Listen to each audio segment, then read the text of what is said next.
The Most Holy Church of God in Christ Jesus is a religious organization established in the Republic of the Philippines on the 9th of May, year 1922, and is duly registered with the Securities and Exchange Commission with registry number 82613. Through faith in the truth revealed by the Holy Scriptures of the Bible, the administration as well as the entire brethren of the Church believe that it is the Most High God, the Lord Christ Jesus, who established the Most Holy Church for the sole purpose of proclaiming Him as the only one true God and Savior whom we should worship and serve with our whole lives, and that He is no other than the Lord Christ Jesus, who manifested in the flesh, and that the Most Holy Church of God in Christ Jesus is His chosen way for us to deliver from our sins and eternal damnation. Therefore, since the Church was established, everyone who is called into the Church receive the divine obligation to partake in all evangelization efforts of the Church to fulfill the God-given commission to make disciples of all the nations. In that case, here is the vision and mission statement of the Church. Vision: the Most Holy Church shall be exalted for the glory of the Most High God. Mission: seed of one world, one nation. Core value: all members of the Most Holy Church are being taught and encouraged to live in agape. Agape is a Greek word which means perfect love and everlasting love. As the Bible further expounds, it is the kind of love that God has for all of us. In fact, God Himself is agape. Agape, or love, serves as the core value of the Church because love is the fulfillment of the law. Ownership and administration: the Most Holy Church of God in Christ Jesus fully believes and proclaims that her sole owner is no one but the Most High God.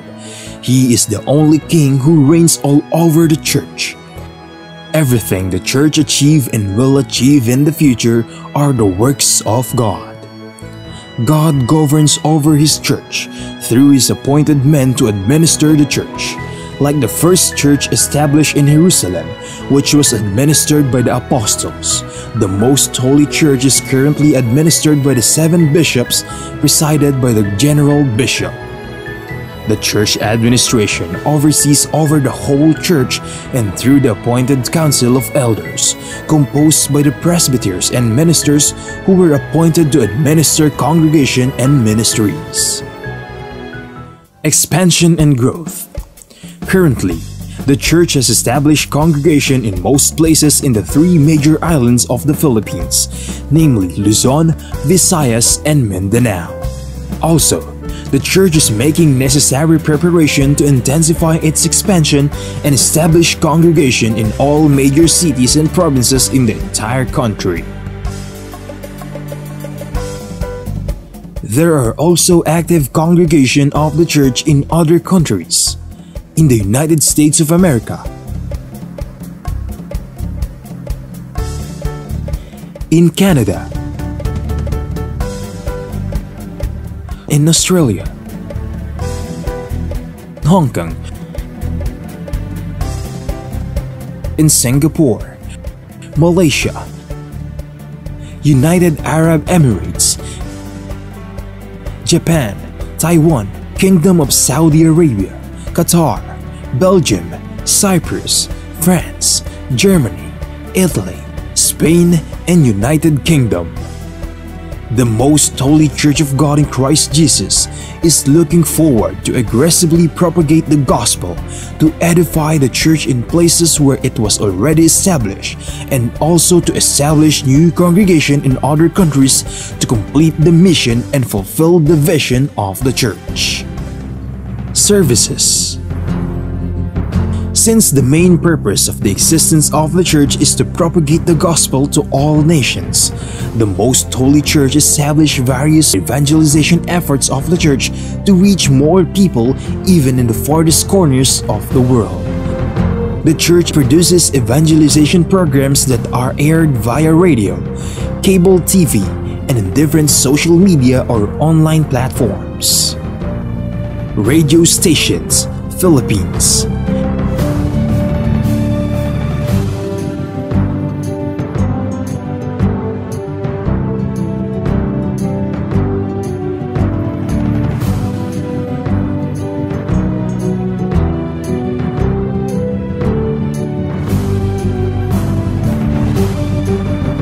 Cable TV channels.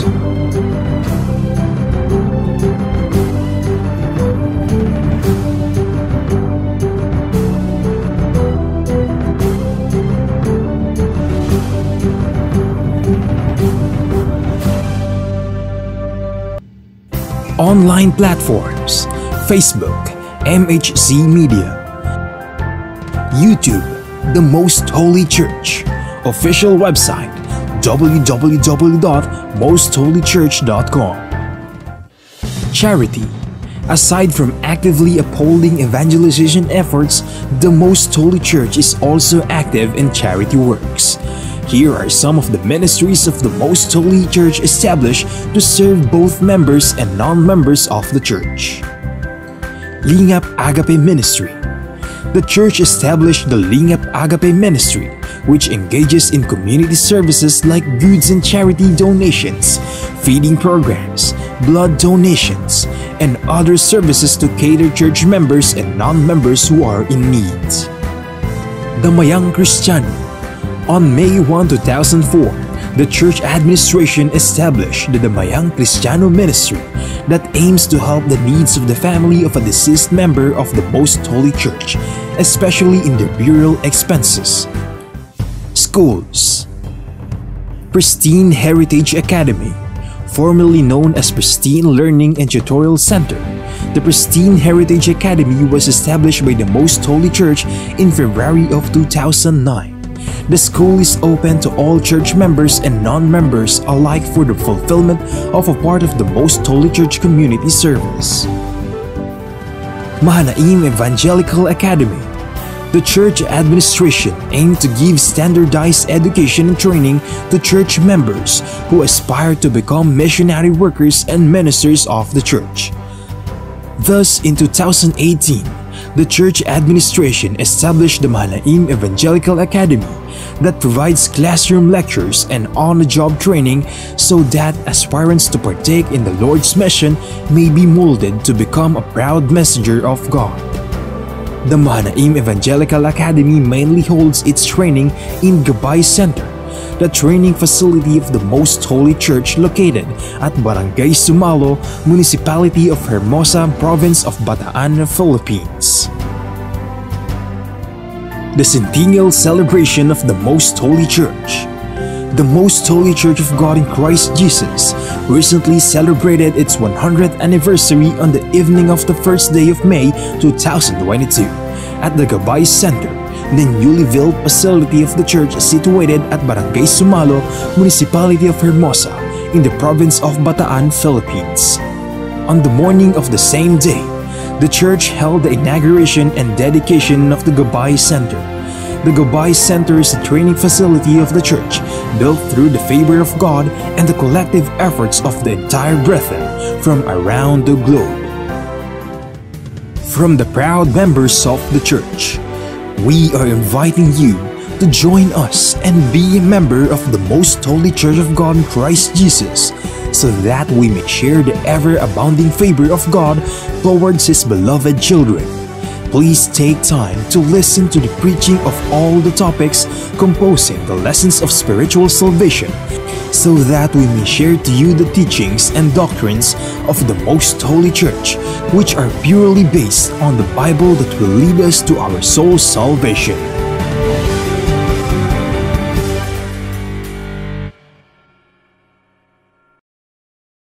To know more about the church, you may visit our website at www.mostholychurch.com, or you may reach us through telephone number 6302-8255-6949.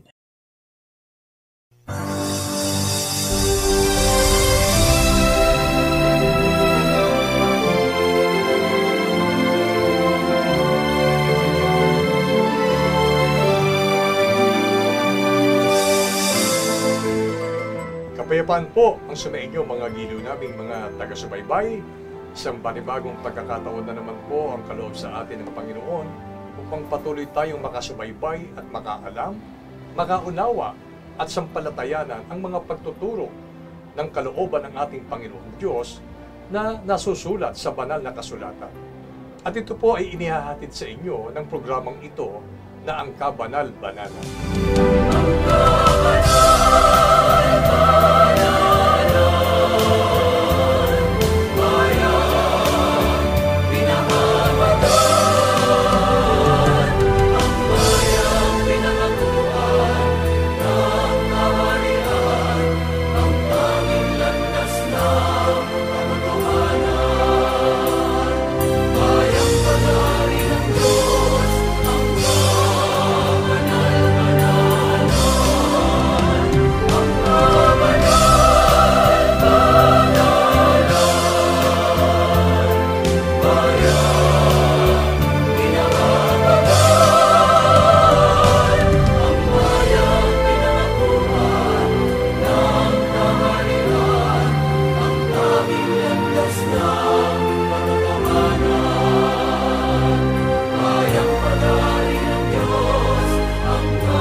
Ang po ang inyong lingkod, kapatid na Benhanan, at makakapiling natin sa talakayang ito ang ating minamahal na kapatid na Neraya. Kapayapaan po, kapatid na Neraya.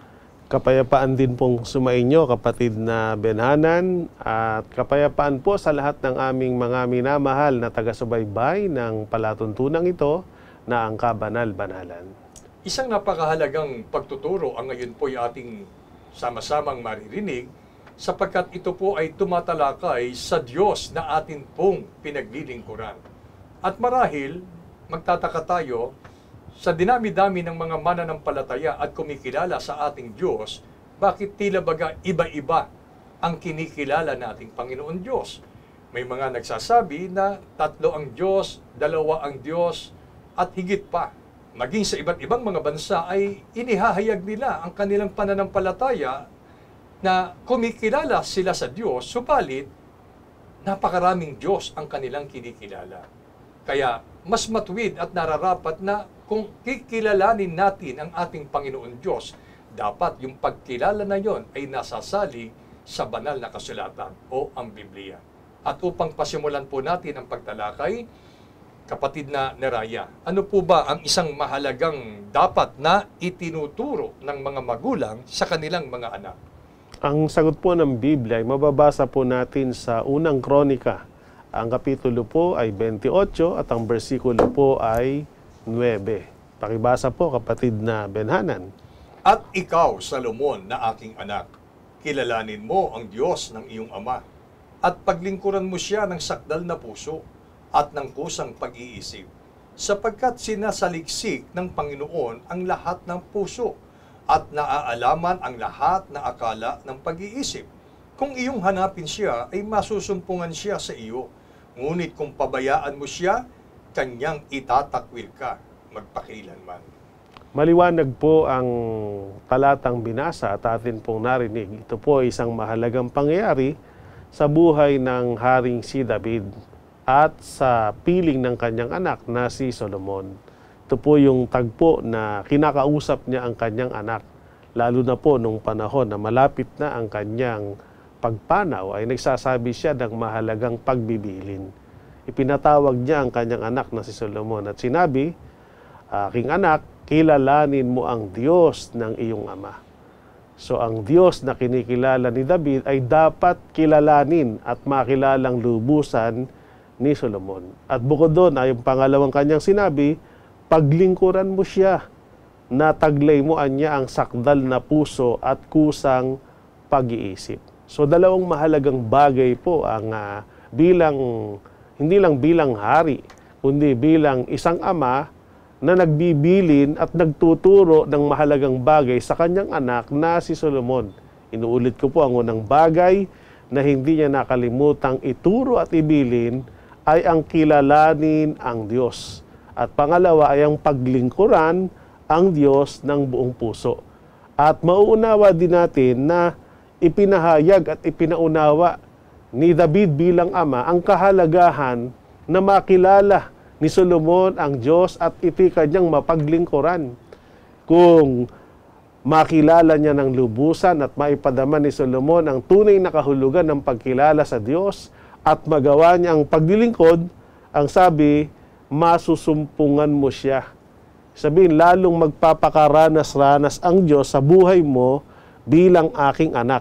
Sapagkat ang future nga ni Solomon ay hahalili siya sa kanyang ama at gaganap ng isang mahalagang tungkulin sa bansang Israel bilang hari. At upang magampanan niyang mabuti ang kanyang tungkulin at gawain sa bayan, napakahalagang kilala niya ang Diyos at naglilingkod siya sa Diyos kahit na ang kanyang kalagayan ay hari ng isang bansa o ng isang kaharian. Mga giliw naming mga taga-subaybay, ngayon ay ipinauunawa sa atin bilang tayo ay mga magulang, hindi lang po ang responsibilidad natin sa ating mga anak ay para arugain sila, ibigay ang kanilang pangangailangan, at ingatan ang kanilang kalusugan.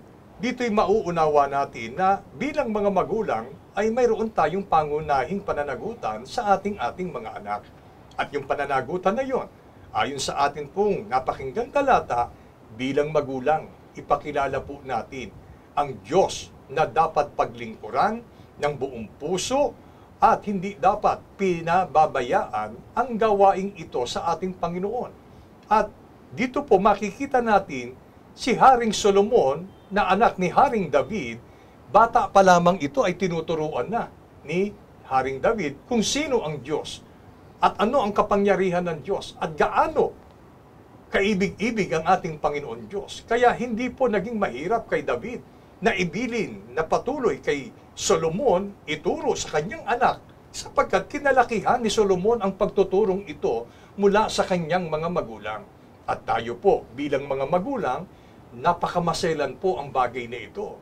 Sapagkat kung ang ituturo natin sa ating mga anak ay Diyos na nakilala natin na hindi ayon sa nasusulat sa Biblia, anong uring Diyos kaya ang kalalakhan ng ating mga anak? Kaya ngayon ay nagbubukas kami ng aming kalooban sa inyo kung bakit bumangon ang paksang ito ay upang patuloy nating kilalanin ang tunay na Diyos na dapat po nating ituro din naman sa ating mga anak. Kapatid na ni Raya, kung ang tao sa kabila ng pagtuturong ito ay hindi niya kilalanin ang Diyos, ano po ba ang isang napakasamang idudulot sa mga taong hindi kumikilala sa tunay na Diyos? Ipinahayag po ito ng Apostol Pablo at mababasa po natin ang masamang dulot kapag mas pinili ng taong talikuran ng Diyos sa halip na ang Diyos ay kilalanin. Basahin po natin ang kanyang pahayag sa Roma Kapitulo 1, versikulo 28 hanggang 31 sa saligang Bibliang Revised Tagalog Popular Version. Dahil ayaw nilang kilalanin ang Diyos, hinayaan sila ng Diyos sa masasamang pag-iisip at sa mga gawaing kasuklam-suklam. Naging alipin sila ng lahat ng uri ng kasamaan, kabuktutan, pakikiapid, kasakiman, masasamang isip, pagkainggit, pagpatay, pagtatalo, pandaraya, at masasamang hangarin.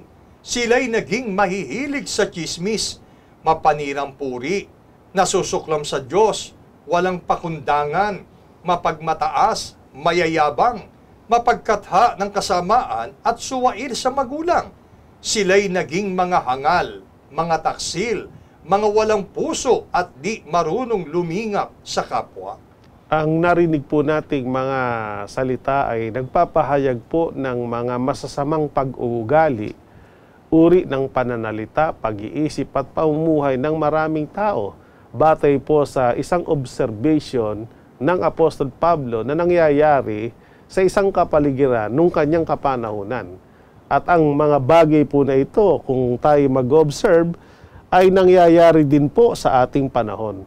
At ang dahilan ng mga bagay na ito ay isa lamang, dahil ayaw nila anyang kilalanin ng Diyos. Kaya kung ang pagkakilala sa Diyos ay nagdudulot ng mabuting bagay sa isang pamilya o sa isang pamayanan, ang hindi naman pagkilala sa Diyos o pagtalikod sa Diyos ay nagdudulot po ito ng masasamang bagay kahit sa pag-uugali at paraan ng pakikitungo ng tao sa kanyang kapwa-tao. Dahil kapag nagawa ng tao na talikuran ng Panginoon, pabayaan niya ang Diyos o hindi niya ito kilalanin, hahayaan niya sila ng Diyos sa masasamang pag-iisip at sa mga gawang kasuklam-suklam. At ang lalong masama, kapag ang tao ay pinabayaan sila ng Diyos dahil sa pagpapabaya ng tao sa Diyos, nagiging alipin niya ng lahat ng uri ng kasamaan. Katulad niya ng kabuktutan, pakikiapid, kasakiman, masamang pag-iisip at marami pang mga bagay na tinalakay po sa talatang ito. Na ang ibig sabihin ng nagiging alipin, nagiging sunod-sunuran na siya doon. Na ayaw man niya sanang gawin yung masasamang gawain na yon. Dahil alipin siya nito, yun ang nagpapasunod sa kanya. Kaya may mga taong naging masuwayin sa mga magulang, mga walang puso, mga taksil, at sila anya'y hindi marunong lumingap sa kapwa.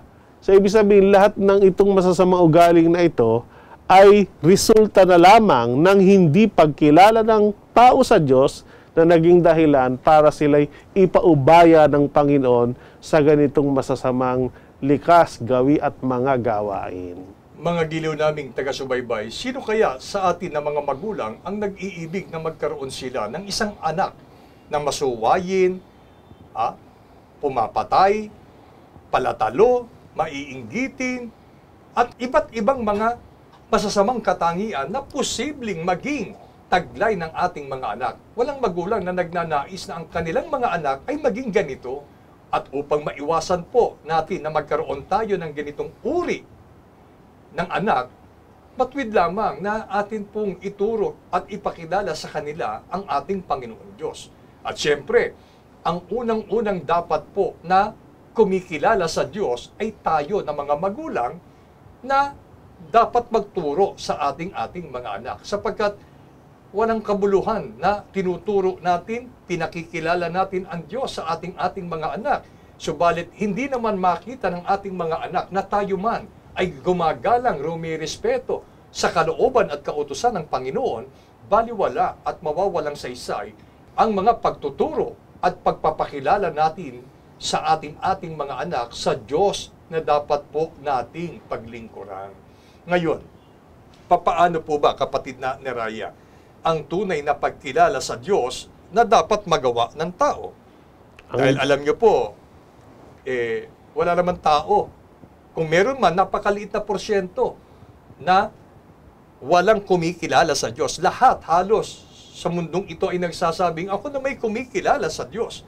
Pero, paano nga ba mapatutunayan ng tao na siya ay totoong kumikilala sa Diyos? Pakinggan po natin ang pahayag ng Panginoon para mapatunayan natin na talagang tayo po ay tunay na kumikilala sa Kanya. Narito po ang Kanyang pahayag. Basahin natin sa Lucas, Kapitulo 6, versikulo 46. At bakit tinatawag ninyo ako, Panginoon, Panginoon, at di ninyo ginagawa ang mga bagay na aking sinasabi? Ang talata pong ito ay nauuring rhetorical question o tanong na nagpapaliwanag na nagsasabing, bakit niyo ako tinatawag na Panginoon, Panginoon? Hindi niyo naman ginagawa ang mga bagay na sinasabi. Ibig sabihin, kahit na ang tao po ay nagdarasal sa Diyos, dumadalangin sa Panginoon, tumatawag sa Panginoon, pero hanggang salita lamang ang kanyang pagkilala sa Diyos at wala yung pagsunod o pagtupad sa mga bagay na kanyang sinasabi o iniuutos, hindi niya mapapatunayan sa Diyos na siya'y may tunay na pagkakilala. Kasi marami nga pong mga tao, gaya na sinabi nyo, sinasabi nila, kilala nila ang Diyos. Sinasabi nila pa nga nila kung ano yung pangalan at kung ano yung mga katangiang taglay ng Diyos. Pero, kumbaga po, hanggang head knowledge lamang. Pagdating na dun sa paraan para maramdaman ng Diyos na ang tao ay may pagkilala sa Kanya, na gaya ng isang anak na kumikilala sa kanyang magulang na siya'y handang sumunod kung anong utos ng kanyang ama. Siya'y handang tumupad kung ano yung sinasabi, na doon mararamdaman ng isang ama na yung kanyang anak ay may paggalang at pagkilala sa kanya, yun po, doon nagkukulang ang maraming tao. Kaya ang ibig sabihin po, patunayan natin na talagang tayo ay may tunay na may pagkilala sa kanya sa parang ihanda natin ang ating sarili at turuan din natin ang ating mga anak na malaman ang mga utos ng Diyos at sundin kung ano yung mga bagay na kanyang iniuutos o sinasabi. At sa ganung paraan, tayo at ang ating mga mahal sa buhay, maipaparamdam natin sa Diyos na tayo ay tunay na kumikilala sa Kanya.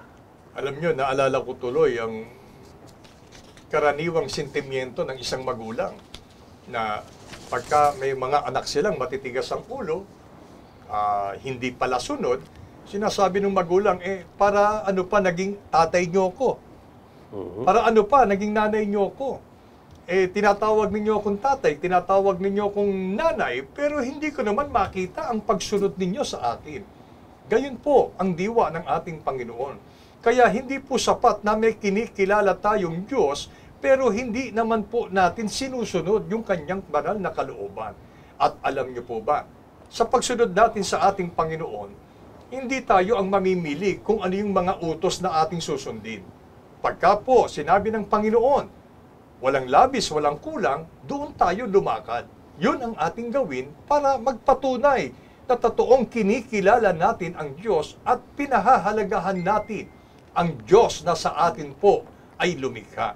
Ngayon, posibleng maging tanong, ano po ba ang dapat kong gawin ayon sa kalooban ng Diyos para mapatunayan ko naman na kinikilala ko siyang totoo, kapatid na Neraya? Basahin natin ang mga bagay na noon ay sinabi niya at nasulat sa Biblia, sinasabi niya pa rin sa ating panahon na kapag ito po'y pinakinggan natin at sinunod natin, talagang mapapatunayan natin na tayo ay kumikilala sa Kanya. Basahin natin sa Genesis, Kapitulo 17, versikulo 1. At nang si Abram ay may 99 na taon, ay napakita ang Panginoon kay Abram. At sa kanya'y nagsabi, Ako ang Diyos na makapangyarihan sa lahat.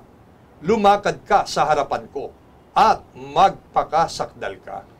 Dito po sa talatang ito ay maunawa natin ang tatlong mahalagang bagay na sinabi ng Diyos ng una kay Abraham. At kaya nasulat sa Biblia para mabasa din natin at gaya ng tanggapin natin na ito'y sinasabi din ng Diyos sa atin. Ano? Ang una, yung pagpapakilala niya sa kanyang sarili bilang Diyos na hindi nang dapat na maging pagkakilala natin sa Kanya. Ano sabi ng Diyos?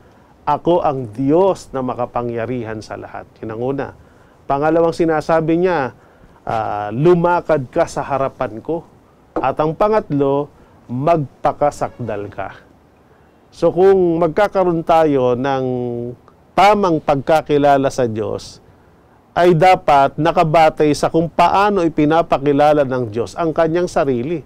At ayon sa sabi ng Diyos, ako anya ang Diyos na makapangyarihan sa lahat.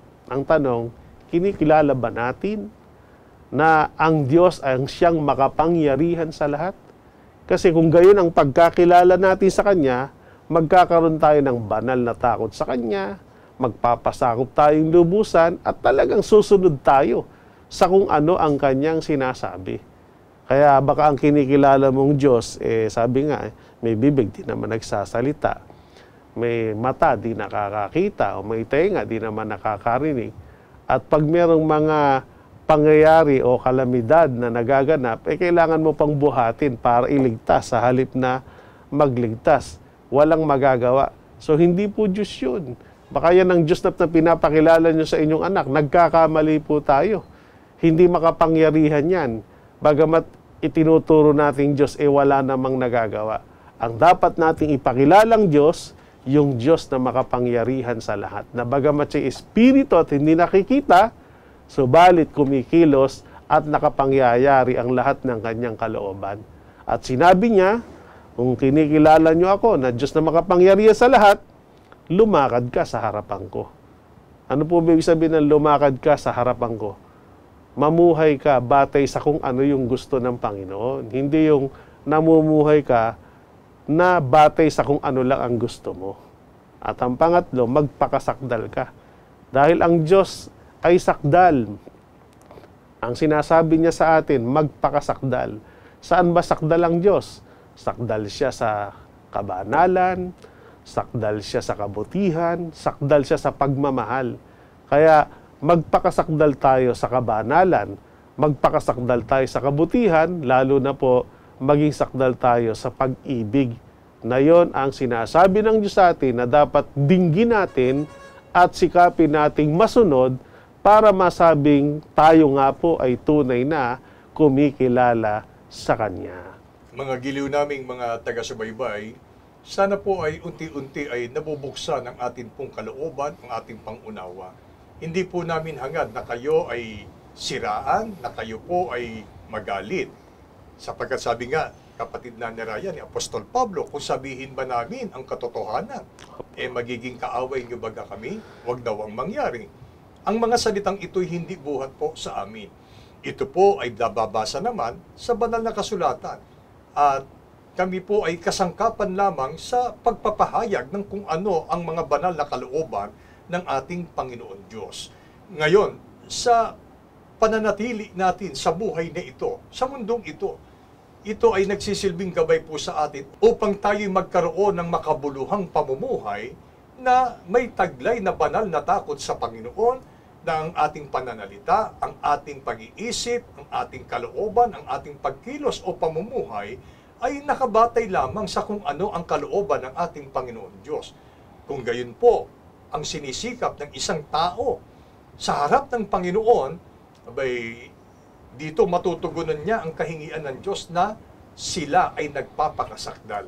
Kumbaga, marami tayong kapintasan, pero hindi po marapat na yung mga kapintasan na yon ay nananatili sa atin. Sa halip na nababawasan, ay nadadagdagan pa yung kapintasan na yon. Pagka ganun po ang nangyayari, ito po'y taliwas sa sinasabi nating ako na may kumikilala sa Diyos. Ang tunay na kumikilala sa Panginoon Diyos ay naghahayag ng kanyang mga gawa. At ang mga gawang ito, kapatid na ni Raya, ay magsisilbing katunayan na ang tao ay totoong may pagkilala sa Diyos. At para po malaman natin, mga giliw naming mga taga-subaybay, kapatid na ni Raya, paano ko ba lubos na mapatutunayan na talagang kinikilala ko siya bilang Diyos ng aking buhay, kinikilala ko siya bilang makapangyarihang Diyos. Dahil doon, paano ko lalakad sa harapan niya? Basahin po natin ang pahayag ng kasulatan mula po sa aklat ng Josue, Kapitulo 22, versikulo 5. Ingatan lamang ninyong mainam na gawin ang utos at ang kautusan na iniutos sa inyo ni Moises na lingkod ng Panginoon, na ibigin ang Panginoon ninyong Diyos at lumakad sa lahat niyang mga daan, at ingatan ang kanyang mga utos at lumakip sa kanya, at maglingkod sa kanya ng buo ninyong puso at ng buo ninyong kaluluwa. Katulad ng mahalagang bilin ni Josue sa bayang Israel, na sila po ay merong tinanggap na kaalaman batay sa pagkakilala sa Diyos at mga bagay na dapat nilang ginagawa. Sa talatang ito ay dalawang mahalagang bagay ang kanyang binigyang diin para maiparamdam natin sa Diyos na talagang kinikilala natin siya.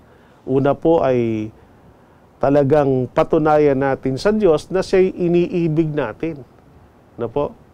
Kailangan natin siyang mahalin. Sabi nga, ibigin ninyo ang Panginoon ninyong Diyos at patunayan ninyo ang inyong pag-ibig sa Diyos sa pamamagitan ng paglakad sa kanyang mga daan at mga palatuntunan, at ingatan nyo anyang magawa yung kanyang iniuutos. At ang pangalawa ay maglingkudan niya kayo sa kanya ng buong puso, buong kaluluwa.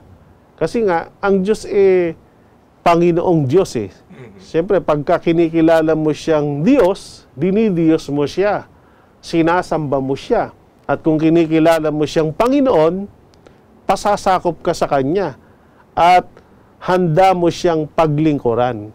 Kaya kung tinatawag natin ang Diyos ay Diyos, at hindi naman natin siya iniibig, paano mararamdaman ng Diyos na talagang kinikilala natin siya? At ang isang mataas na antas ng pagmamahal sa Diyos ay handa mo siyang sambahin, handa mo siyang purihin at ialay sa Kanya ang lahat ng mga pagpupuri. Kung walang ganong gawain, hanggang salita lamang yung ating pagkilala. Kaya nga po, merong turo ang Panginoong Kristo Jesus na sinasabi na sa Panginoon mong Diyos, sasamba ka at siya lamang ang iyong paglilingkuran. At kung tayo maglilingkod, gawin din natin sa pag-ibig ang paglilingkod sa Kanya. Buong puso, buong kaluluwa. At dito po namin kayo gustong hikayatin na tayo po ay patuloy na alamin ang Kanyang mga utos, ang Kanyang mga pagtuturo, na kung ginagawa natin ito, ito'y kahayagan ng ating paglilingkod sa Kanya. At mararamdaman ng Diyos na talagang kinikilala natin siya sapagkat iniibig natin siya at siya'y ating pinaglilingkuran. Huwag nawang ipagkamali, mga giliw naming mga taga-subaybay, na ang ibig bang sabihin, buong buhay ko, puro paglilingkod na lang, buong pag-ibig ko, ibibigay ko sa Diyos, na dahil doon ay mawawalan ka na ng panahon sa iyong mahal sa buhay dito, sa iyong anak, sa iyong pamilya, sa kaibigan, etc., etc. Wag, sapagkat ang pag-ibig sa Diyos ay lilikha sa tao. Una, magbigay ka ng panahon sa paglilingkod sa Diyos. Sabi nga ni Haring Solomon, sa bawat bagay ay may kapanahunan. Dahil habang iniibig natin ang Panginoon, habang pinaglilingkuran natin siya ng buong puso at ng buong kaluluwa, lilikha ito upang ikaw, halimbawa ay isang ina, lilikhain ka bilang isang mabuting ina para sa iyong mga anak. At hindi mo pababayaan ang responsibilidad mo sa iyong mga anak, sa iyong asawa, at lalo na sa Panginoon Diyos. Kung minsan kasi ang isip ng tao, bibitawan ko pamilya ko para maglingkod sa Diyos. Hindi po ganon. Hindi po inaagaw ng Panginoon Diyos yung responsibilidad at pag-ibig natin sa ating pamilya. Ang gusto lamang ng ating Panginoon, manatili tayo sa Kanyang piling. At habang tayo'y nananatili sa Kanyang piling, nagpapahalaga tayo sa pagkilala na Siya ay makapangyarihang Diyos. Ito ang lilikha sa atin upang maging unang-una, maging mabuting anak sa iyong magulang, maging mabuting asawa sa iyong asawa, maging mabuting magulang sa kanyang mga anak. Ang ibig bang sabihin, mapapabuti ka, minamahal naming mga taga-subaybay. At unti-unti makikilala mo, katotohanan nga, ang Diyos ay Diyos ng pag-ibig at kailanman nananatili sa isip natin, sa kalooban natin, ang mga pagtuturong ito. Kung ito ang atin pong gagawin, napatutunayan natin na totoo nga na kinikilala natin siya bilang Panginoon Diyos. Kapatid na Neraya, kung mananatili at maaakay ang tao na kilalanin siya ng totoo sa pamamagitan ng pagsunod sa kanyang banal na kalooban, sa pamamagitan ng buong puso at pag-ibig na paglilingkod sa Kanya, ano ang pagpapalang ipagkakaloob ng Diyos sa mga taong ito? Ang sagot po ay mababasa natin batay sa sinalita mismo ng ating Panginoong Diyos. At ito po ay nasulat sa Aklat ng Malakyas. Ang kapitulo po ay 3, ang versikulo 17. Sa salin ng Biblia, ang bagong ang Biblia. Sila'y magiging akin, sabi ng Panginoon ng mga hukbo. Isang natatanging kayamanan sa araw na ako'y kumilos. Kaaawaan ko sila na gaya ng isang tao na naaawa sa kanyang anak na naglilingkod sa Kanya. Napakatiyak po ang pangakong ito ng ating Panginoon at ito'y naranasan na ng mga unang taong kumilala sa Kanya sa tunay na kahulugan nito. Umiiral dito yung pagiging makatarungan ng Panginoon. Pagka kinilala natin siya, ay kikilalanin din niya tayo. Pag pinahalagahan natin siya, pahahalagahan niya rin tayo. Lalo na kung dati nga hindi pa tayo marunong umibig sa Kanya, ay natuto tayong umibig sa Diyos, lalo niya tayong mamahalin. At ang pagkilala na Kanyang gagawin, kikilalanin niya tayo bilang Kanyang minamahal na mga anak. Kinikilala natin siya bilang ating Amang Diyos. Kung bilang Ama ay iginagalang at napasasakop tayo sa Kanya, kikilala naman niya tayo na Kanyang minamahal na anak. At ang pagpapahalagang gagawin niya, dahil nagpahalaga rin tayo sa Kanya, itutulad niya tayo sa isang natatanging kayamanan. Sabi nga, tanging yaman ng isang hari at nandoon ang mataas na antas ng pag-iingat at pagmamalasakit o pagkukupkop. At higit sa lahat, ipagpapala niya sa atin ang Kanyang kaawaan. Kaya napakagandang buhay po ang naghihintay sa mga taong natutong kumilala sa Diyos at pinatunayan niya ito sa pamamagitan ng pag-ibig sa Diyos, pagsunod sa mga bagay na Kanyang iniuutos at ginagawa niya ito sa pamamagitan ng Kanyang paglilingkod na kalakip ang pag-ibig. Pwede nating tanungin, mga giliw nating taga-subaybay, ang ating sarili. Sino tayo para alalahanin ang ating Panginoon? Ano ang meron tayo upang tayo'y ituring na tanging kayamanan ng Panginoon? Kung ang pag-uusapan lamang ay ang pagiging tao, tayo po ay walang kabuluhan sa Panginoon. Pero itong walang kabuluhan ay nagiging makabuluhan, itong walang halaga ay nagiging mahalaga sa paningin ng Diyos kung atin pong kikilalanin ang ating Panginoon Diyos. At ang napakamahalaga pa, ikaw ay kasangkapan ng Diyos para ipakilala mo sa iyong mga anak kung sino ang Diyos na dapat po nating paglingkuran at kilalanin. Kasi po, sabi ko nga, kapag ka po mali ang turo, mali ang matututunan. Kaya ngayon pa lamang ay maging tiyak po tayo, lalo na sa usapin, kung sino ang Diyos na dapat po nating paglingkuran at ibigin. Upang sa dulo ng ating ginagawang mga paglilingkod, nakalakip ang mga pagsasakripisyo at pagtitiis, ito po ay hindi masaya. Sapagkat sa tunay na Diyos na nagpapakilala po sa atin, mayroong napakadakilang pangako na naghihintay sa Kanyang mga lingkod. At ang sinabi ng Biblia, gaya ka ng isang anak na naglilingkod sa Ama, dahil doon ay pagpapalain tayo ng ating Panginoon. Dahil doon, ang Kanyang kaawaan ay sumasa atin. Napakasarap na kalagayan ang maging tunay na anak ng Diyos. Dito natin hikayatin ang ating mga mahal sa buhay. At ngayon ay ipinakikilala ng kabanal-banalang Iglesia ang nag-iisang Diyos na makapangyarihan sa lahat na dapat unang-unay kilalanin natin at kung lubusan natin siyang makilala, ay siya naman nating ituro at ipakilala sa ating mga anak at sa ating mga mahal sa buhay upang ang pagpapalang nakatakda ay tanggapin po natin na sama-sama. Ipagpala po sa atin ang mga pagtuturong ito ngayon at kailanman. Amen. Maraming salamat po sa inyong pagtangkilik sa palatuntunang ito ng Kabanal-Banalang Iglesia ng Diyos kay Kristo Jesus. Kung nais po ninyong mapanood ang iba pa naming programa at upang lubos po ninyong makilala ang Kabanal-Banalang Iglesia ng Diyos kay Kristo Jesus, mag-subscribe sa ating YouTube channel na The Most Holy Church, bisitahin ang aming Facebook page na MHC Media. At bisitahin ang ating official website na www.mostholychurch.com. Maraming salamat po.